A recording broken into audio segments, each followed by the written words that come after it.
My name is Alysia Wright. I'm born and raised South Floridian. My day job is a vet tech, but on the side I do painting, drawing, crochet, all kinds of stuff. I do a lot of landscapes, a lot of animals. I do pet portraits. Growing up, I spent a lot of time outside. Neighbors had horses, and I was that little girl that was just obsessed with horses. I just drew them and spent hours and hours and got more comfortable and then expanded from there. I loved my art teacher in elementary school. She made a big impression on me. I would just draw on the printer paper and then eventually got sketchbooks and would draw on them. Going into middle school, I think I really wanted to do art. I like pottery, anything creative, I wanted to do it. I just kind of get an idea from going out on a hike and seeing animals out. Almost every sunset inspires me, like clouds. I think if you take the time and look at the sky and look at the clouds, there's so much detail in them and they're so much prettier than you give them credit for. But the biggest one recently was probably going to Jonathan Dickinson and seeing the scrub jays there. They're just so cool. I'm like, I'm gonna paint one of those.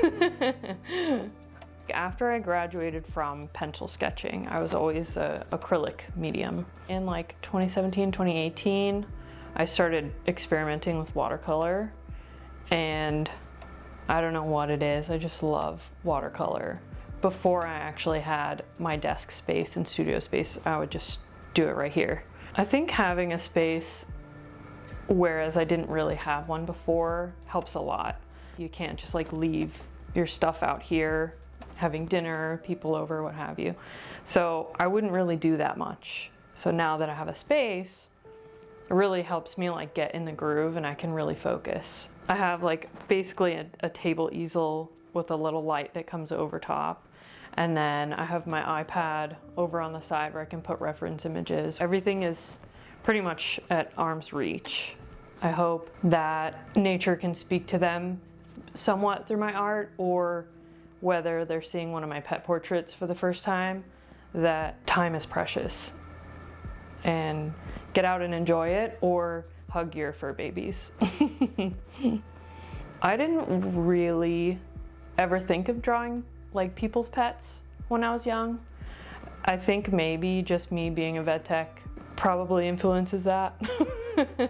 I get to be around them all the time. I do get a lot of like that blank canvas anxiety. Even though I put a lot of stress on myself, I think it's still really nice to just like turn things off and open up my sketchbook and just draw something. I've been doing pet portraits on like glass bottles, liquor bottles, and it's been a really cool process. Having a medium from a canvas to paper to then doing it on glass is kind of fun.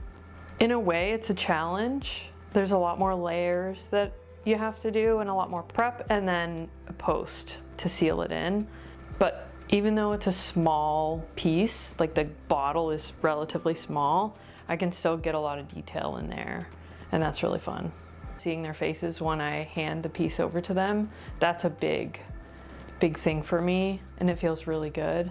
I love watching people do textured art on canvas. Of course, because I'm a hobby collector, I went to Home Depot and I got joint compound and I got a bunch of trowels and I just had a whole day of creating textured art on canvases, and it was so much fun.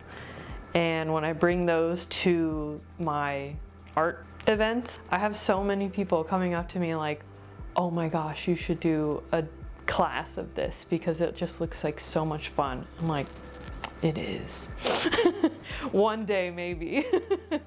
I have an Instagram and it is Alysia Wright _art. I stopped like high school through college, stopped doing art, period. And I wish that I would have continued. Don't stop. You're not bad at art. You just haven't practiced. You can do it.